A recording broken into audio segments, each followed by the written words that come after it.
Hi friends, నేను ఈరోజు దోసకాయ, ఆలుగడ్డ, వంకాయ కర్రీ చేయబోతున్నాను. దోసకాయ ఆలుగడ్డ కట్ చేసుకున్నాను, వంకాయ కూడా కట్ చేసుకొని సాల్ట్లు వేసుకున్నాను. ఇప్పుడు మనము పోపు వేసుకుందాం. ఆనియన్స్ వేసేస్తున్నాను.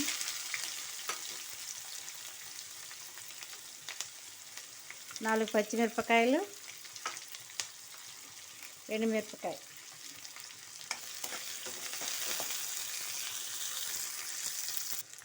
కొంచెం సాల్ట్ వేసుకుందాం, పసుపు,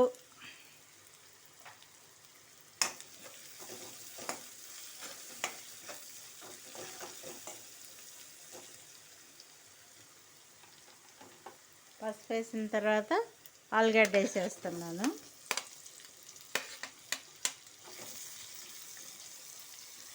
తర్వాత దోసకాయ,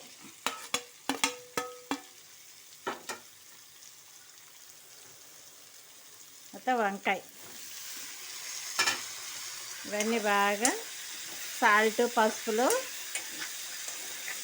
కలిసేటట్టుగా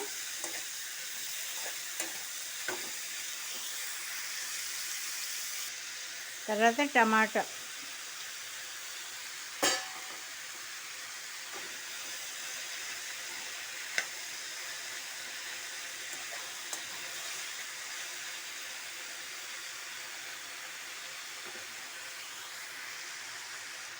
వీటినన్నిటిని మూత పెట్టుకొని మగ్గబెట్టుద్దాము.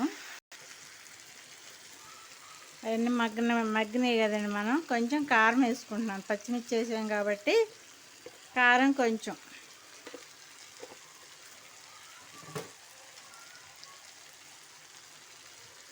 ధనియాల పౌడరు,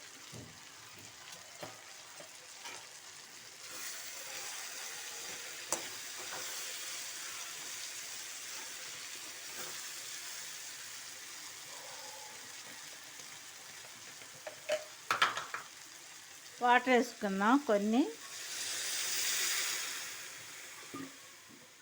మనం ఆలు పచ్చిది వేసాం కాబట్టి కొంచెం ఉడకాలి కదండి. కొన్ని వాటర్ పోసాను, 1.5 గ్లాసు వాటర్ పోసేసాను.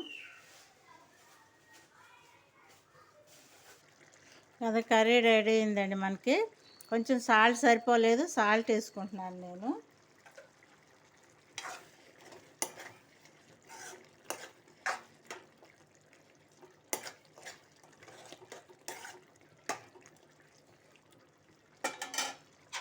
మనకు బంగాళదుంప కూడా బాగా ఉడికింది. ఇదిగోండి, పచ్చిగా వేసాం కదా, మనం హాఫ్ బాయిల్ కూడా చేయలేదు, పచ్చిదే మనం కట్ చేసి వేసుకున్నాం. బంగాళదుంప కూడా ఉడికింది, దోసకాయ అన్నీ ఉడికినాయి. ఈ కండిషన్లో ఈ రకంగా ఉంటే దీంట్లో మనం స్టవ్ ఆఫ్ చేసుకుందాం. ఎందుకంటే బంగాళదుంప ఉంది కాబట్టి కొంచెం వాటర్ ఉన్నా గట్టిగా అవుతుంది.